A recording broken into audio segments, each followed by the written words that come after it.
All right, before we start today's video, I want to give a big shout out to TNT that sponsored today's video and provided me with this Subaru WRX. So make sure you click the link in the description and check out their Instagram. I'm gonna pop it up right here as well.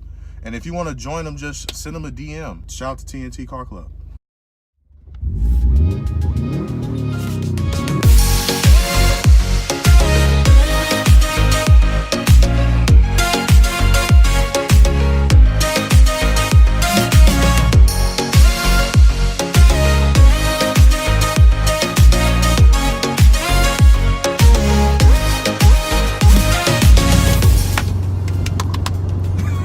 What's up, everybody? It's your boy Jay Fastlane here, back at it again with another video. And today we're in the Subaru WRX. This is not the STI, but this is the hatchback. Pretty rare car. You don't see these too often, especially around the Midwest. This car is not stock though. It has 330 horsepower, has the COT V2 access port, has downpipes, exhaust, intake. This thing is a beast, and it sounds good as hell. We're gonna show you guys that in a second. And I don't know if you can hear that turbo noise. This car is also on coilover, so we're gonna test out the handling as well. The sounds that this car makes is insane. There's nothing like the Subaru rumble at all.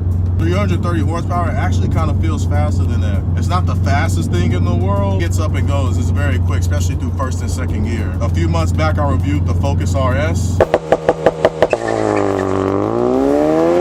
And that was a blast, but I don't know, there's just something different about this car. I think the thing with this car is it's very easy to drive. The Focus RS I drove, I was saying in the review, if you've never driven a sports car before, you probably shouldn't get the Focus RS, but in this, I mean, it's a blast.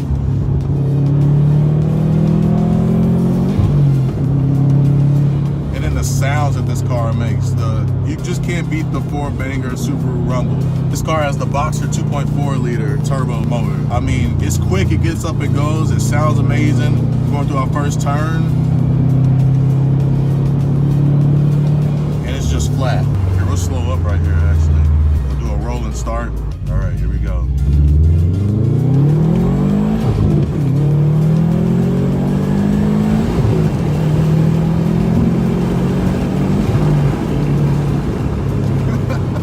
I really just can't get over the turbo noise this car makes. Now we're going through some windy roads right here, and it's very confidence inspiring. Now one thing about the handling, the Focus RS had Magna Ride. This doesn't, but this still just handles like a dream. I will say this though, the Focus RS is way more stiffer when you had it in track mode, but this is way more confidence inspiring. And the Focus RS, I was a little scared to get on it because it, you know, it just danced a little bit when you went in the boost, and then going around turns, it was a little sketchy, but it just went through it. But this car is pretty easy to drive.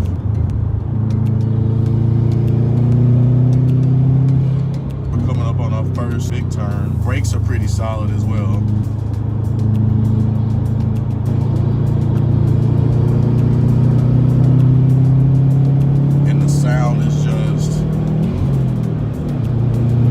Sound is addictive. I see why a lot of teenagers get into this car actually.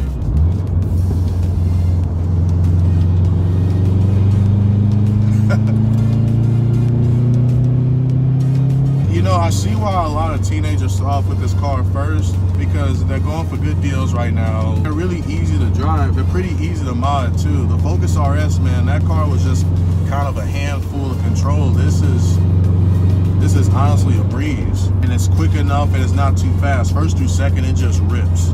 But I see the appeal of this car now. And downshifts, I don't know if my it just backfired. Yep.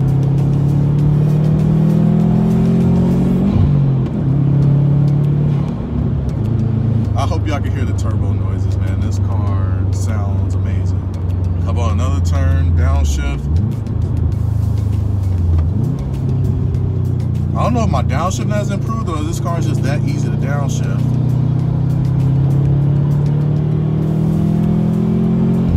Brakes are not all that confident, but it stops.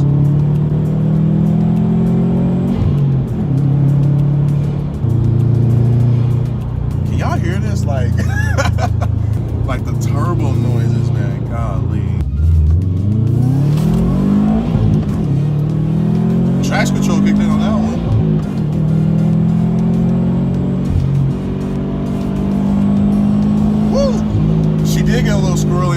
that one.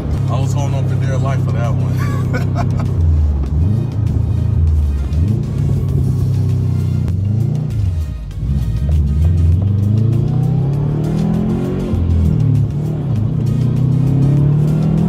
Like a lot of all-wheel drive cars, when you're like going through turns and you're giving a little bit of gas, especially cars with turbos, I mean, it'll get a little squirrely on you, but it's like, it's controllable.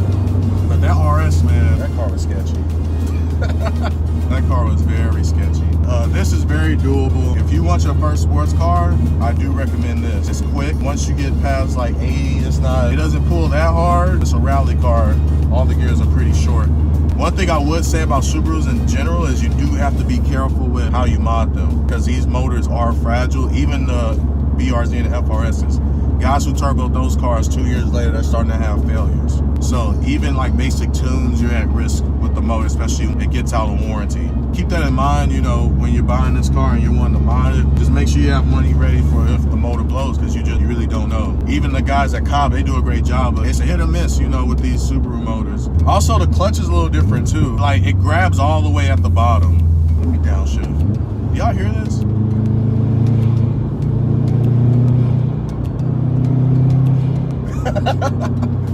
You can't beat a Subaru sound, especially the turbo and the blow-off valve. Like, that blow-off valve, we just burning gas going into that blow-off valve. Clutch in this car is pretty easy, easier than other rally cars I would have expected. It's a little heavy. So far, I've yet to stall it. It's been very easy to downshift. It does have a short throw. It's pretty notchy. At first, it was kind of hard to know when I was in gear, but so far I've gotten used to it. Overall, I'll give this car a thumbs up. It looks great, sounds amazing.